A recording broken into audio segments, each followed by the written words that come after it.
নমস্কার, দেখছেন এই সময় লাইভ। আপনাদের সঙ্গে আমি তনুশ্রী। শুরু করছি আজকের টপ 5। সরকার বদল হতেই বদলে যাচ্ছে প্রশাসনিক ভবন।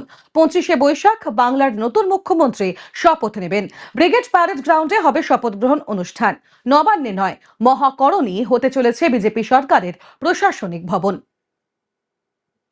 অন্যদিকে রাজ্য বিধানসভায় বিজেপির পরিষদীয় দলনেতা বাছাইয়ের জন্য পর্যবেক্ষক হিসেবে নিযুক্ত হলেন অমিত শাহ।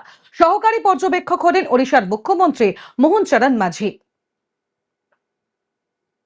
এদিকে রাজ্যে পালাবদল ঘটতেই নবান্নের ভিতরে কর্মীদের মুখে জয় শ্রীরাম, ভারত মাতা কি জয় স্লোগান। গেরুয়া আবির খেলায় মাতলেন একাধিক মহিলা থেকে পুরুষ কর্মীরা। হাততালিতে মুখরিত হলো গোটা নবান্ন। কেন পদত্যাগ করব? আমরা তো হারিনি, জোর করে ভোট লুট করা হয়েছে। ইস্তফার প্রশ্ন আসছে কোথা থেকে? মঙ্গলবার কালীঘাটের দলীয় কার্যালয় থেকে সাংবাদিক বৈঠক করে জানালেন মমতা বন্দ্যোপাধ্যায়। অন্যদিকে বিজেপি আর কমিশনের মধ্যে বেটিং হয়েছে। এর সঙ্গে সরাসরি যুক্ত প্রধানমন্ত্রী ও স্বরাষ্ট্রমন্ত্রী। কমিশনই ভিলেন, মানুষের অধিকার লুট করেছে, একটা কালো ইতিহাস তৈরি করলো নির্বাচন কমিশন, মন্তব্য মমতার। টপ 5 এখন এই পর্যন্তই। অন্যান্য আরো খবরের আপডেট পেতে অবশ্যই নজর রাখুন এই সময় লাইভে।